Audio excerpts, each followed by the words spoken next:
السلام عليكم ورحمة الله وبركاته. أبطال أولى إعدادي عاملين إيه؟ يا رب تكونوا بخير. النهاردة إن شاء الله مع جرامر يونت 9 وجرامر مهم جدا إن شاء الله نفهمه مع بعض ونشرحه كويس بإذن الله. قبل ما نبدأ، رب اشرح لي صدري ويسر لي أمري واحلل عقدة من لساني يفقه قولي. نبدأ بسم الله، يلا بينا.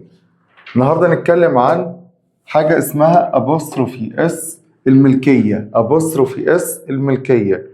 أبوستروفي اس الملكية إيه قاعدتها؟ لازم يجي قبلها المالك وبعدها الشيء المملوك. يبقى عندي أبوستروفي اس الملكية أنا بستخدمها للتعبير عن الملكية. خلي بالك إن الدرس ده مرتبط بالجرامر اللي فات اللي هو كان بيتكلم عن صفات الملكية وضمائر الملكية. النهاردة نتكلم عن طريقة تانية للتعبير عن الملكية ألا وهي استخدام أبوستروفي اس الملكية. أبوستروفي اس الملكية قلنا إيه قاعدتها؟ أبوستروفي اس الملكية لازم أجيب قبلها اسم المالك وأجيب بعد كده اسم الشيء المملوك. يبقى بجيب الملك الأول وبعد كده أبوستروفي اس الملكية وبعد كده الشيء المملوك. ولما أجي أترجمها بترجمها من اليمين للشمال. زي إيه؟ مثلا لما أقول تامرز كار، لما أقول نهى أو نهاز دريس، أو لما أقول هانز دوج. هنا جبت اهوت أمثلة على أبوستروفي اس الملكية. تعال نشوفها. عندي هنا تامرز كار. يعني إيه تامرز كار؟ يعني سيارة تامر. أدي أبوستروفي اس الملكية، جه قبلها تامر ده المالك وجه بعدها كار الشيء الإيه؟ المملوك. يبقى هنا أبوستروفي اس الملكية لازم يجي قبلها المالك وبعدها الشيء المملوك. ولما أجي أترجم بترجم من اليمين للشمال. نهى دريس يعني فستان نهى. هنا ادي أبوستروفي اس الملكية جه قبلها نهى المالك وجه بعدها دريس اللي هو الشيء المملوك. هانز دوج. يعني ايه هانز دوج؟ يعني كلب هاني. هنا هاني ده المالك ودوج هو المملوك. يبقى اهم حاجة أبوستروفي اس الملكية بجيب قبلها المالك واجيب بعدها الشيء المملوك. ولما اجي اترجمها بترجمها من اليمين للشمال. جميل. طيب امتى بضيف أبوستروفي اس الملكية او ازاي بضيفها؟ انا قلت بستخدمها للتعبير عن الملكية. طيب اول حاجة بستخدمها مع الاسم المفرد. الاسم المفرد بيكون اسم مفرد. اسم ايه؟ مفرد. الاسم المفرد ده ممكن يكون اسم شخص زي ما قلنا اسم شخص. يبقى كده بنستخدم أبوستروفي اس الملكية مع الاسم الايه؟ المفرد. ممكن يكون اسم شخص، خلاص. ممكن يكون اسم ايه؟ حيوان زي ما اقول مثلا دوجز تيل. يعني ايه دوجز تيل؟ يعني ديل الكلب. دوجز تيل معناها ديل الايه؟ الكلب. او بيردز نست. يعني ايه بيردز نست؟ يعني عش الطائر. عش الايه؟ الطائر. هنا استخدمت أبوستروفي اس الملكية جبت قبلها المالك والملك هنا جاي حيوان، جاي اسم ايه؟ حيوان، خلاص. وبعدها التيل اللي هو الشيء الايه؟ المملوك. برضه نفس الكلام بيردز ايه؟ نست يعني عش الايه؟ الطائر. الطائر ده هو طبعا ده حيوان جاي هنا ايه؟ مالك وجاي بعدها بعد أبوستروفي اس الملكية الشيء المملوك. جميل. طيب تاني حاجة ممكن أضيف لأبوستروفي اس الملكية. تاني حاجة أضيف أبوستروفي اس الملكية للاسم الجمع الغير منتظم. الاسم الجمع اللي هو irregular غير منتظم. يعني ايه irregular؟ يعني اسم جمع لا ينتهي بإس. اسم جمع لا ينتهي بإس. يبقى بضيف تاني حاجة أبوستروفي اس الملكية للاسم الجمع الذي لا ينتهي بإس. لا ينتهي بإيه؟ بإس. زي إيه؟ لما أقول مثلا children's clothes. يعني إيه كلمة children's clothes؟ children's clothes معناها ملابس الأطفال، أدي أبوستروفي اس الملكية، جاء قبلها المالك اللي هو children وبعدها كلمة close اللي هو الإيه شيء المملوك. خلي بالك كلمة children دي اسم جمع، اسم إيه؟ جمع، بس لا ينتهي باسم مفرد كلمة children child، فجمع child children ده اسم جمع لا ينتهي بإيه؟ باسم. لما أقول مثلا men's bags، يعني ايه men's bags؟ يعني حقائب الرجال. هنا برضه نفس الفكرة، هنا بصرف في اسم الملكية ضفتها لكلمة من دي جمع غير منتظم، يبقى men's bags معناها حقائب الايه؟ الرجال. ممكن اقول برضه women's dress او dresses. يعني ايه women's dresses؟ يعني فساتين النساء. هنا أبوستروف اسم الملكية ضفتها لكلمة women، ده اسم جمع برضه اهوت بس لا ينتهي باسم. جميل؟ يبقى أهم حاجة لما أجي أضيف أبوستروف اسم الملكية يكون اسم مفرد أو اسم جمع الريجولر غير منتظم. طيب، تالت حاجة بضيف أبوستروف اسم الملكية للوقت أو الزمن. الوقت أو الزمن زي إيه؟ لما أقول مثلا 2 days holiday. يعني إيه 2 days holiday؟ يعني أجازة لمدة يومين. ممكن أقول 2 days lesson. يعني ايه today's lesson؟ يعني حصة اليوم، اليوم أو درس اليوم. هنا أبوستروف اسم الملكية جاء قبلها today اليوم اهوت ده وقت، وجه بعدها كلمة lesson اللي هي الدرس أو الحصة. جميل؟ يبقى ممكن أضيف أبوستروف اسم الملكية إلى الوقت أو الزمن. برضو ممكن كمان أضيف أبوستروف اسم الملكية للمكان. يبقى رابع حاجة ممكن أضيفها للمكان. للمكان زي لما أقول London's Museum. يعني إيه London's Museum؟ يعني متحف لندن.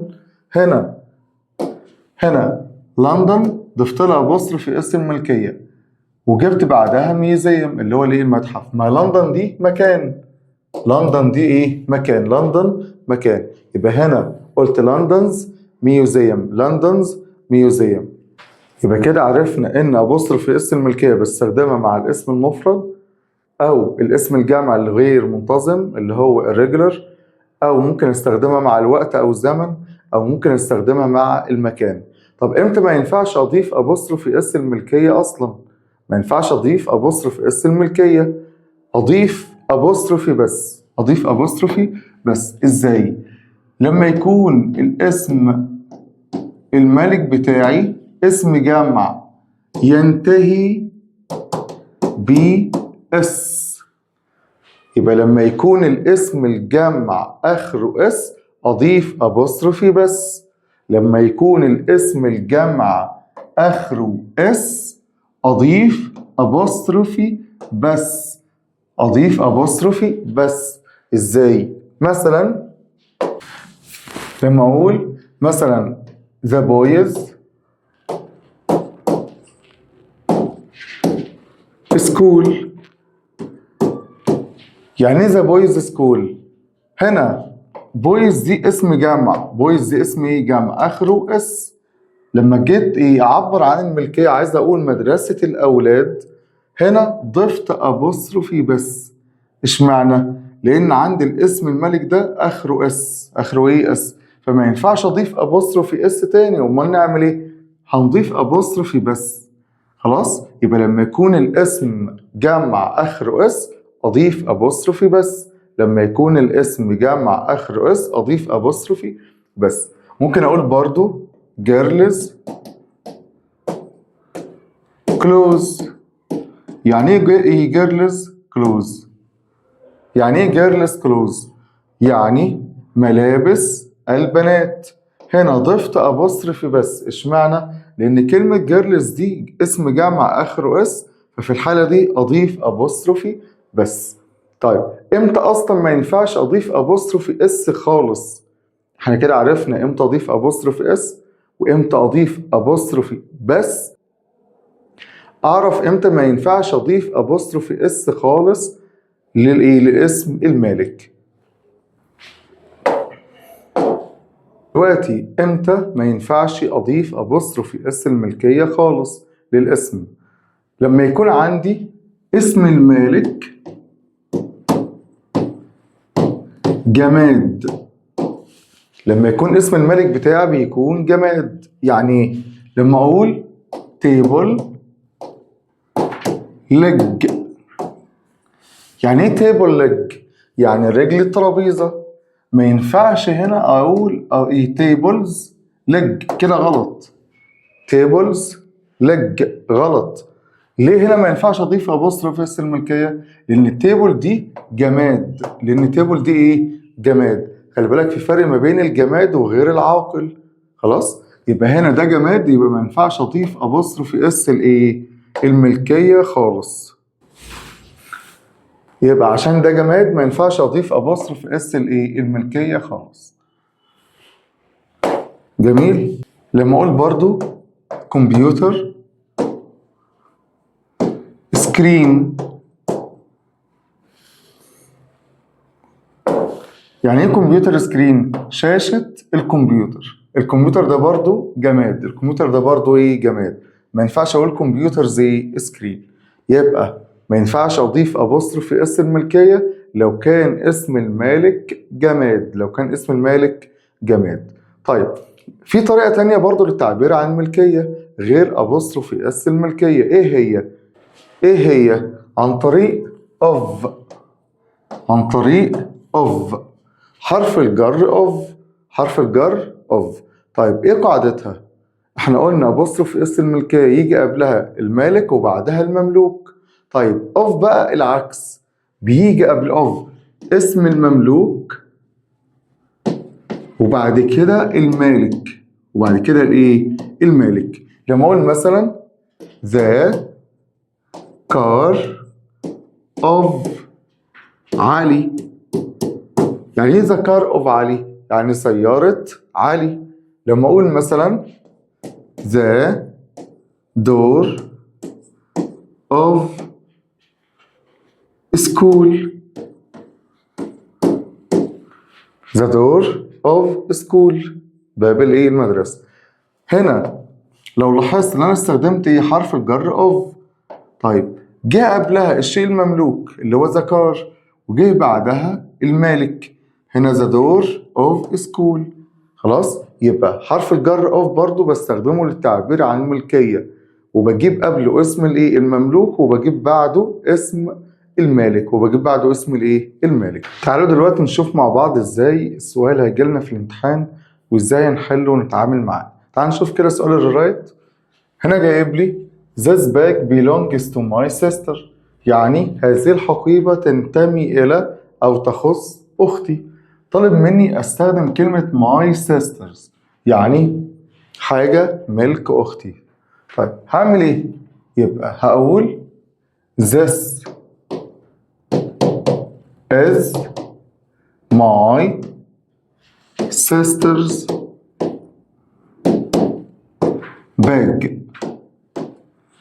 يعني هذه تكون حقيبة أختي. احنا اتفقنا ان أبوستروف اس الملكية لازم يجي قبلها المالك وبعدها الشيء الايه؟ المملوك. ده كده حل.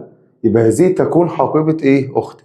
أو ممكن أقول This bag is my sister's.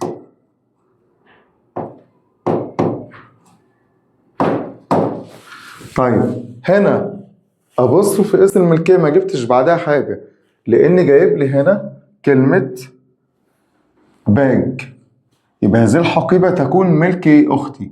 يبقى أنا ممكن ما اجيبش بعد أبوستروف اس الملكية اسم الشيء المملوك، بس بشرط لازم يكون مذكور قبل كده، اتقال قبل كده في أول الجملة. طيب The table has a broken leg. الترابيزة دي لديها رجل مكسورة. طالب مني of the table. هنا جايب لي حرف الجر of للتعبير عن الملكية. خلاص؟ يبقى المفروض أقول إيه؟ المفروض أقول رجل الترابيزة بتكون مكسورة. أقولها إزاي بقى؟ هقول the leg of the table. يعني ايه the leg of the table؟ رجل الترابيزة is broken. بتكون مكسورة. يبقى هنا استخدمت of للتعبير عن الملكية. جبت قبلها الشيء المملوك وجبت بعدها المالك. يبقى the leg of the table. تعال نشوف السؤال اللي بعده. The tail of the dog is long. يعني ديل الكلب بيكون طويل. طيب طالب مني هنا استخدم كلمة dogs. هنا طالب مني استخدم كلمة، المفروض اقول ديل الكلب بيكون طويل. هقولها ازاي؟ The dog's tail is long. يبقى the dog's tail is long. The dog's tail is long يعني ديل الكلب بيكون طويل. جميل. يبقى هنا جبت dogs اللي هو المالك وبعد كده tail اللي هو المملوك. تعال نشوف اللي بعده. نادر owns this bike. نادر يمتلك هذه الدراجة. طالب مني أبدأ بكلمة نادرز. هنا جايب لي أبوستروف اس الملكية بعد كلمة نادر. أو المفروض أقول إيه؟ هقول هذه تكون دراجة نادر. يبقى هقول this is نادر's bike. يبقى this is نادر's bike يعني هذه تكون ايه؟ دراجة نادر. ده حل. ممكن حل تاني اقول this bike هذه الدراجة is نادر's. هذه الدراجة تكون ملك ايه؟ نادر. تمام؟ طب تعال نشوف السؤال اللي بعده. The toys of the children يعني لعب الأطفال are in the living room بتكون في غرفة المعيشة. طالب مني استخدم كلمة the children's. أبدأ بكلمة the children's. يبقى هقول لعب الأطفال تكون في الإيه؟ في غرفة المعيشة. هنا جايب لي حرف الجر of للتعبير عن الملكية وطالب مني استخدم أختها أبوستروفي اس الملكية. هنعمل إيه؟ هنعكس. يبقى هقول the children's toys. يبقى لعب الأطفال مالها are in the living room.